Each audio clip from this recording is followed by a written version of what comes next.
हमारी जितनी डिज़ायर्स हैं इस समय कहीं ना कहीं, चाहे वो बॉडीली डिज़ायर्स हों, अगर यंगस्टर्स की बात करें, कहीं ना कहीं सिर्फ मटेरियलिस्टिक हो गई हैं। अगर जैसे मैं स्पिरिचुअल लोगों से जैसा सुनता हूँ, we are not this body, we are not this mind, we are soul, basically soul unit है हम। तो सोल लेवल पे तो मटेरियल उससे काफ़ी डिफरेंट, अलग प्लेन पे बात हो रही है ना। तो डिज़ायर्स हमारी मटेरियल हैं। तो इस वर्ल्ड में सर्वाइव करने के लिए और रिलेशनशिप्स को सर्वाइव कराने के लिए, सर्वाइव भी सही शब्द नहीं है, विन कराने के लिए अपनी अप्रोच को हम क्या मटेरियल व्यू पॉइंट से चेंज कर सकते हैं? अगर कर सकते हैं तो क्या इस पे आप इस क्या इनपुट दोगे? तो actually black and white time का लव, पुराने ज़माने का जो लव था, उसमें अभी भी जो है काफ़ी हद तक हम इंटरनलाइज करते थे लव को, दिल की बातें कहते थे। इसलिए वहाँ पे इतनी जितनी हम देखते हैं लव पोएट्री, या जितने भी आप बॉलीवुड में देख लो सॉन्ग्स सारे हैं, या आप हॉलीवुड में देख लो, सारे लव सॉन्ग्स प्यार की तड़प के बारे में लिखे गए हैं। सो आप तड़प की बात तो तभी कर सकते हो अगर अपनी फीलिंग से कनेक्ट कर रहे हो, और फीलिंग से कनेक्ट करके वो जो एक निकलता है उसमें से क्रिएटिव एक्सप्रेशन, उसी से बनती हैं ये सारी लव स्टोरीज़ और सारा कुछ।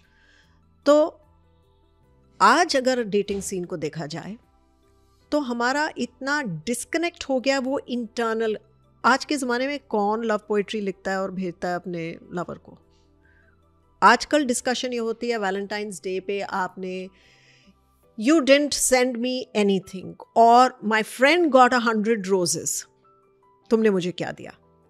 बल्कि हम एक हफ्ता पहले ही रिमाइंड करने लग जाते हैं अपने वैलेंटाइन को कि भाई 14 तारीख आ रही है, हमारा प्रोग्राम क्या है।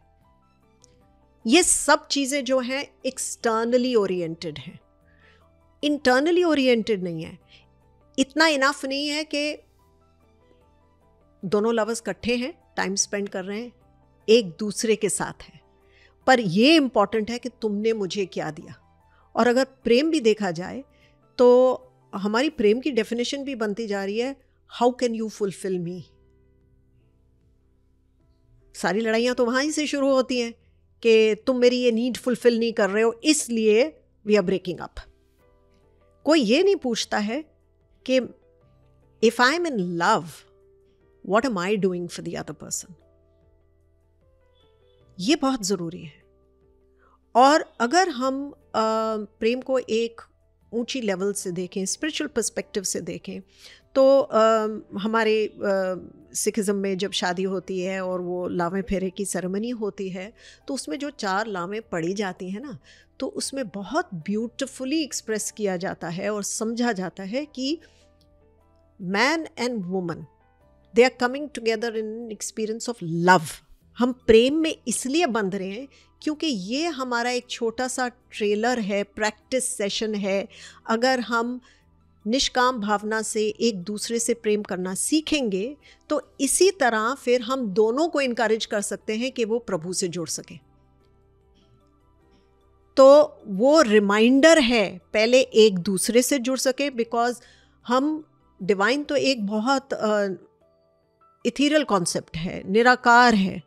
तो डिवाइन के बारे में सोचना बहुत कठिन हो जाता है बहुत सारे लोगों के लिए, वो उनको एक रूप चाहिए।